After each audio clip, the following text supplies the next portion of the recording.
Hello everyone. आप सब कैसे हैं? उम्मीद करते हैं आप सब बहुत अच्छे होंगे।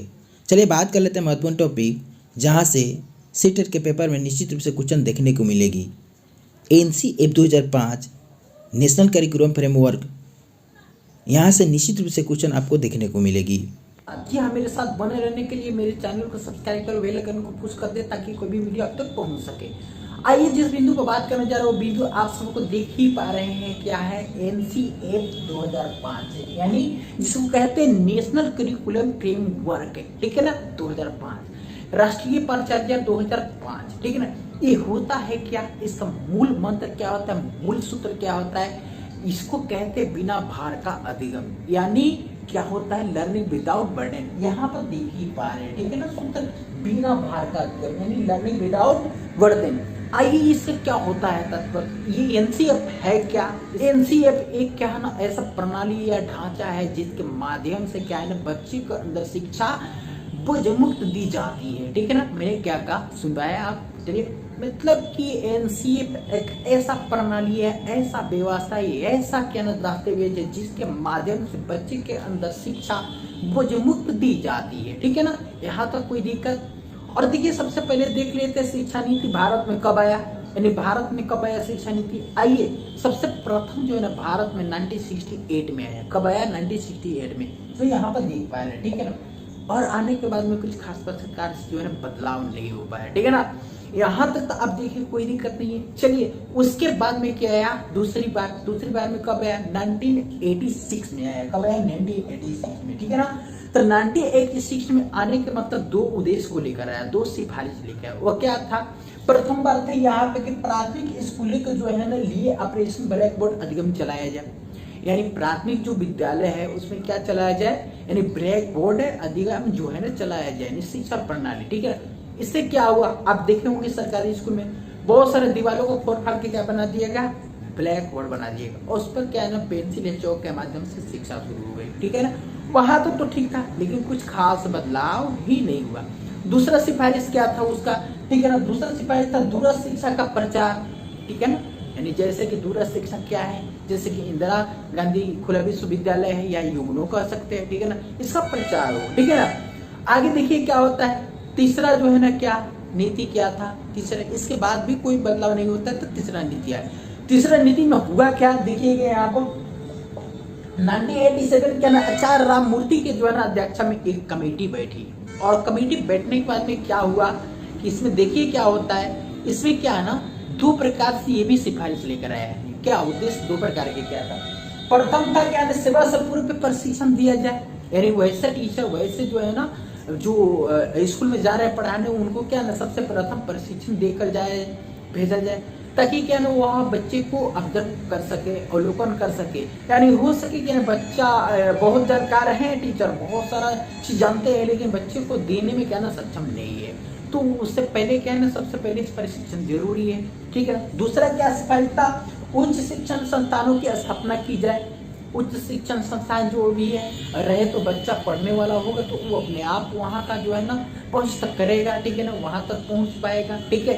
आइए आगे क्या होता है। चौथा क्या ना, चौथा आपका नीति क्या था? आइए देखिए आप चौथा नीति यहाँ पर देख पा रहे हैं, ठीक है ना। चौथा नीति यहाँ पर 1993 में प्रोफेसर यशपाल के जो है ना अध्यक्षता में हुई चौथा नीति, ठीक है ना। और उसका उद्देश्य क्या था, उसका सिफारिश क्या था, जरा देखिए यहाँ पर देख पा रहे हैं कि ना राम मूर्ति की सिफारिशों का अवलोकन, ठीक है ना। पहला क्या था कि राम मूर्ति जो सिफारिश जो दिए थे उनका अवलोकन किया जाए, ऑब्जर्वेशन किया जाए कि उनके बाद भी क्या बदलाव किया जाए, ठीक है ना। और क्या ना उसका दूसरा सिफारिश क्या था कि शिक्षा को क्या ना बोझ मुक्त कैसे किया जाए, ठीक है ना। यानी शिक्षा को जो ना बोझ मुक्त कैसे बनाया जाए। यहाँ तक तो कोई दिक्कत कोई प्रॉब्लम नहीं ना। ये देखते हैं फिर आगे क्या होता है। देखिए यहाँ पर देख पा रहे हैं कि विश्व के 21 देशों से क्या ना शिक्षाविद भाषा ज्ञाता और मनोवैज्ञानिक को बुलावा गया। और विश्व की 21 देशों से जो ये लोग आए तो उन लोगों ने क्या किया, बहुत अच्छे तरीके से गहन अध्ययन किए। और अध्ययन करके क्या ना कि इनके अध्यक्षता में प्रोफेसर जो है यशपाल के अध्यक्षता में और एक रिपोर्ट तैयार की, क्या ना वो क्या है ना यहाँ पर रिपोर्ट तैयार किया जिसको कहते हैं क्या ना दस्तावेज, ठीक है ना। और इस दस्तावेज में बहुत अच्छी तरीके से जो है लिखा गया, ठीक है ना। और लिखने के बाद में यह दस्तावेज किनको दिया गया, तो वो एनसीईआरटी को। एनसीईआरटी को सौंप दिया गया बहुत अच्छे तरीके से, ठीक है ना। और एनसीईआरटी ने इस चीज को जिम्मेदारी ले ली। उसके बाद में क्या हुआ, यह जो है ना सबसे यह चल के क्या ना आपको एक अच्छा और क्या नवीनतम रिपोर्ट अभी तक का आपका बना, यानी एनसीएफ 2005, ठीक है ना, इसके नाम से विख्यात हो गया। ये जो पेपर जो है ना 2005 में लागू हुआ और इसको जो है ना अभी तक का सबसे नवीनतम रिपोर्ट कहा जाता है एनसीएफ 2005, और 2005 में लागू हुआ था, ठीक है ना। आगे देखिए इसके कुछ विशेषताएं थी। विशेषता क्या था, ठीक है ना, एनसीएफ की विशेषता क्या था, जरा इस बात को देखेंगे, ठीक है। स्कूल ज्ञान को क्या ना बाहरी ज्ञान से जोड़ा जाए। जो स्कूल में जो सीख रहे हैं, पढ़ रहे हैं, ठीक है ना, कुछ दर्शनीय स्थल पढ़ रहे हैं या कोई पर्यावरण पेड़ पौधे वगैरह पढ़ रहे हैं, तो इस चीज को क्या ना बाहरी जो है ज्ञान से जोड़ा जाए। जैसे मान लेते हैं कि आपको पेड़ पौधे के पास ले जा करके दिखाना, ठीक है ना, दर्शनीय स्थल जैसे कि वैशाली वगैरह जो है ना, जैसे बौद्ध स्तूप वगैरह, ये सब क्या करते हैं, बच्चे को दिखाते हैं, ठीक है ना। तो इस प्रकार से दिखाना, ये क्या हुआ, स्कूल ज्ञान को बाहरी ज्ञान से जोड़ना, ठीक है ना। आगे क्या ना पढ़ाई को रटन प्रणाली से मुक्त किया। जैसे रोज रटने का प्रवृत्ति जो होता है, बच्चा रटता है, ठीक है ना, रटता रहता है, जैसे वैसे हिल के पहले बहुत लोग पढ़ता था, उसे हिलना को कोई है ना ये कोई खास बात नहीं है, नहीं बहुत बढ़िया तरीके से उसको वातावरण वैसे तरह का वातावरण कर दे ताकि वो क्या ना सीख सके, ठीक है ना। आइए आगे क्या ना सूचना को ज्ञान मानने से बचे। नहीं, सूचना को कैसे ज्ञान मानने से बचे कि कोई प्रकार की सूचना है तो समझिए कि मेरे लिए ही नहीं है, यानी उसको संशोधन करिए, उसको देखिए समझिए, तब उसको जो है ना ज्ञान मानिएगा। लेकिन कहा गया है सूचना को ज्ञान नहीं मानना है, ठीक है। आगे देखिए ना, बच्चे के जो है ना अंदर बिना उपदेश का क्या ना नैतिक मूल्य को जो है ना क्या कर देना है। अब देखिए नैतिक मूल्य कैसे करेंगे, जैसे वातावरण देंगे, उस तरह का माहौल बनाएंगे वो, जैसे हम हैं माता पिता को सुबह उठते हैं, प्रणाम करते हैं, नमस्कार करते हैं, हनुमान जी की पूजा करते हैं या किसी भगवान को पूजा करते हैं, ठीक है ना। तो इस प्रकार से क्या वह देखेगा तो क्या करेगा, वो सीखेगा। ये नहीं कि भाई कोई आता है रिश्तेदार और वहां देखा और कहते बाबू ये आए मामा जी, ठीक है ना, जाओ प्रणाम करो, पैर छू कर प्रणाम करो, ऐसा बात नहीं। कुछ ऐसा माहौल बनेगी कि खुद से वो करना शुरू कर दे, ठीक है ना। चलिए आगे देखिए क्या होता है।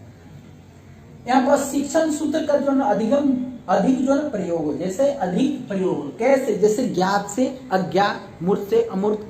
जिससे ज्ञात है, ज्ञात चीजों को पहले उससे पूछिए, सबसे पहले उसके ज्ञात जो है उस चीज को पूछिए, उसके बाद में अज्ञात चीज के बारे में पूछिएगा, ठीक है ना।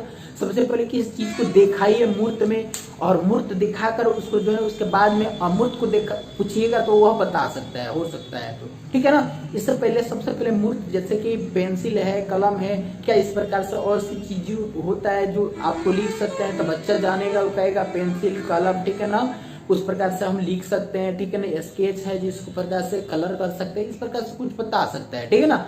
तो इस प्रकार से क्या ना आपको करना है, जो मूर्त चीजों को पहले दिखाना है। तो आपको उम्मीद है कि यहाँ तक आपको समझ में होगा। एक और बात जान लेते हैं कि अभी तक क्या संशोधन हुआ है 2020 में, और वह संशोधन होकर उस शिक्षा नीति का नाम दिया गया शिक्षा मंत्रालय, ठीक है ना।